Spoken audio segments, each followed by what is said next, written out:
আৰু এইখনে হৈ গ'ল হেৰিটেজ বাছ।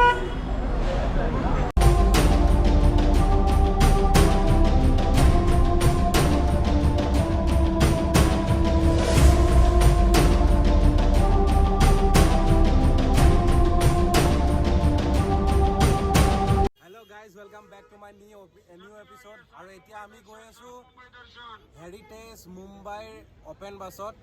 তো আমি এতিয়া গৈ আছো 1 ঘণ্টা 150 টকা আৰু গোটেই সাউথ মুম্বাইটো আমাক ঘূৰাব। আৰু এতিয়া আমি আছো গেট অফ ইণ্ডিয়াৰ ফ্ৰণ্টত। এয়া গেট অফ ইণ্ডিয়াৰ ফ্ৰণ্টত আৰু ইয়াৰ পৰা জাৰ্ণি ষ্টাৰ্ট হ'ব, পুৰা সাউথ মুম্বাই আমাক ঘূৰাব। তো বাবু দা আমি লাকিলি পাইছো এখন, কেনেকুৱা হা?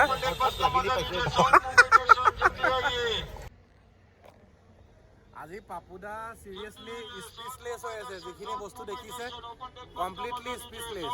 এতিয়া কৈছে হঠাৎ পাই গ'লো বোলে, এইখন সঁচাকৈ লাকিলি, যোনে নাপায়। তো আমি লাকিলি পালোঁ। এতিয়া হেৰিটেজ যিখন অপেন বাছ আছে, তো এইখন বহুত পুৰণা হয় মুম্বাইৰ।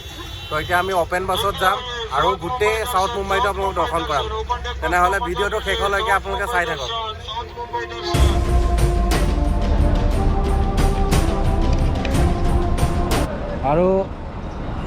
আৰু এতিয়া আমি অপেন বাছত গৈ আছোঁ আৰু মোৰ পিছফালে এইটো আছে হোটেল তাজ। এইটো চাওক।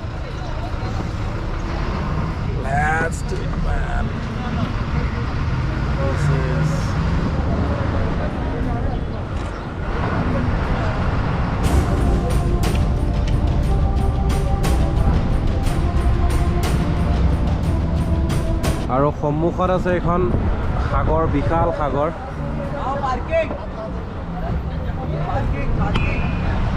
আৰু আমি এতিয়া হোটেল তাজৰ কাষেদি এনেকৈ ঘূৰি গৈ আছোঁ।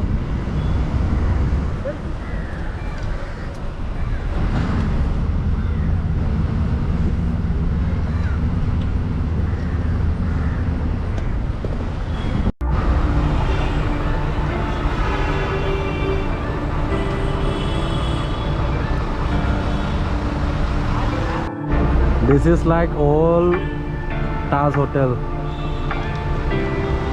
আৰু ইয়াৰ যিমানবোৰ বিল্ডিং দেখিব এনেকুৱাই ব্ৰিটিছৰ দিনৰ বিল্ডিং, যিহেতু একে হোটেল তাজৰ নিচিনাই লাগে, একদম চিমিলাৰ হয় বিল্ডিংবোৰ।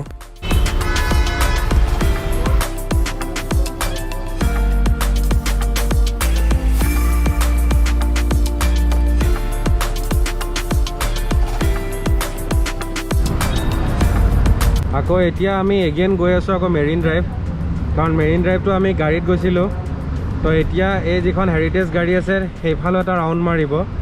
তো ইয়াৰ ওপৰৰ পৰা যিটো ভিউ হয় মই সেইটো আপোনালোকক দেখুৱাম। তো আপোনালোকে চাব আৰু কেনেকুৱা লাগে মোক কমেণ্ট কৰি পেলাই জনাব।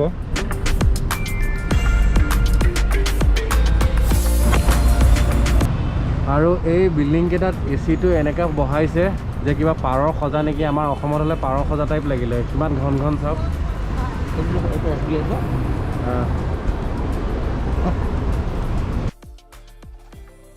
আৰু এতিয়া সময় হৈছে 4টা বাজিছে। আমি গোটেই যিমানকেইজন আছোঁ, মানে মই আৰু পাপুদা স্পেচিয়েলি, তো আমি দুজন এতিয়া অপেন বাছত গোটেই সাউথ মুম্বাইটো, এইমাত্ৰ আমি গাড়ী দি চাইছিলোঁ, এতিয়া আমি অপেন যিখন হেৰিটেজ বাছ আছে সেইখনত ঘূৰি আছোঁ। আৰু আপোনালোকে এবাৰ ফিল কৰক কেনেকুৱা লাগিব অপেন বাছ, তাতে মুম্বাইৰ চিটিৰ ভিতৰত।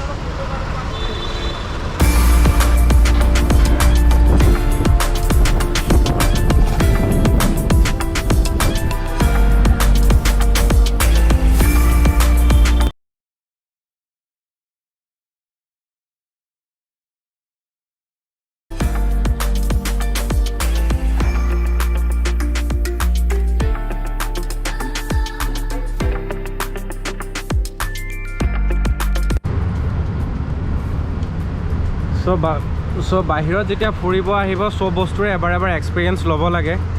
চ' আমিও সেইটো কৰিলোঁ। আৰু এতিয়া সময় হৈছে 4:30 বাজিছে। এইবোৰ যিবোৰ আপোনালোকে দেখি আছে মানুহবোৰ বহি আছে, আৰু ঠিক আধা ঘণ্টাৰ পিছত এনেকুৱা যিটো পাব্লিক এৰিয়া আছে তাৰ পৰা এতিয়া পুলিচ আহি পেলাই আঁতৰাই দিব। যেনেকৈ মেৰিন ড্ৰাইভ হৈ গ'ল, হোটেল তাজৰ ওচৰত হৈ গ'ল, গেট অফ ইণ্ডিয়া হৈ গ'ল। চ' পুলিচ আহিব, হুইচেল বজাব। সেইটো যদি মই দৃশ্য আপোনালোকক পাওঁ মই সেইটো আপোনালোকক দেখুৱাম।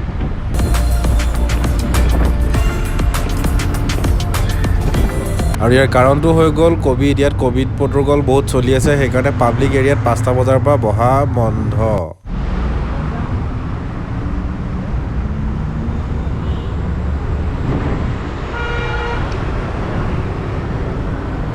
Wankhede Stadium.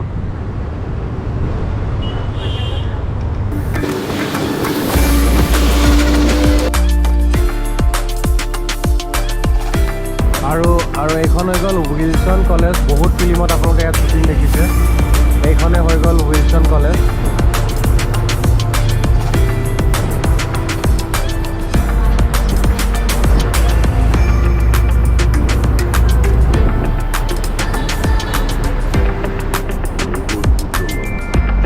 এইখন ব্ৰিজ বনাই আছে ব্ৰিজ বনোৱা কাইদা চাওক না কি ৰকমত ব্ৰিজ বনি আছে আৰু আহি ক'ত পালোঁ কোনে ক'বহি এতিয়া এইখনে হৈ গ'ল শিৱাজী পাৰ্ক য'ত শচীন তেণ্ডুলকাৰে প্ৰথম প্ৰেক্টিছ মেচ ইয়াৰ পৰা ষ্টাৰ্ট কৰিছিলে তেওঁ ক্ৰিকেটৰ জীৱন এইখন ফিল্ডৰ পৰা আৰম্ভ কৰিছিলে তো এইখনে হৈ গ'ল শিৱাজী পাৰ্ক তো তেওঁ ইয়াতেই প্ৰশিক্ষণ লৈছিলে আৰু ইয়াৰ পৰাই তেওঁৰ ক্ৰিকেটৰ জাৰ্ণিটো ষ্টাৰ্ট হৈছিলে তো এই ফিল্ডখন দেখিলে সঁচাকৈ এনেকুৱা লাগে যে শচীনৰ লগত কিবা এটা জুৰি আছে তো এইখনে হৈ গ'ল সেই ফিল্ডখন শিৱাজী পাৰ্ক তো বহুত ধুনীয়া ফিল্ড আৰু बहुत विशाल फील्ड और आते आते हम लोग फंस गया ट्रैफिक जाम में मुंबई में सबसे बड़ा दिक्कत यही है ट्रैफिक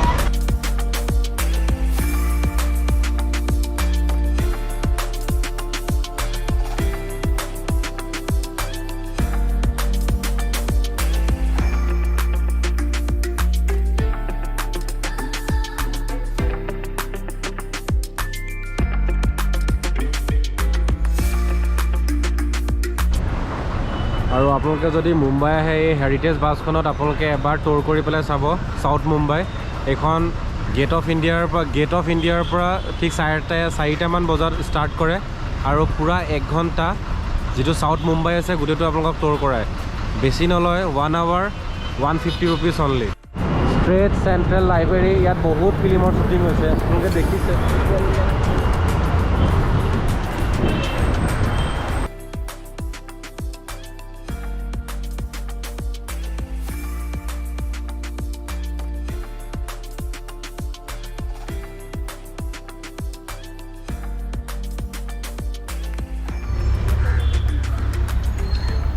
বাপুদা কাণ্ড হৈ গ'ল কাণ্ড বনিল আমাক মাজ ৰাস্তাত সেই মুম্বাইৰ এইখন হৈ গ'ল পুলিচ থানা এইখন পুলিচ থানা তাৰ ট্ৰেফিকৰ মাজত আমাৰ গাড়ীখনৰ ষ্টাৰ্ট বন্ধ হৈ গ'লে ষ্টাৰ্ট নহয় গাড়ী চব গৈ আছে আমাৰখন মুভমেণ্ট কৰাৰ নাম নলয়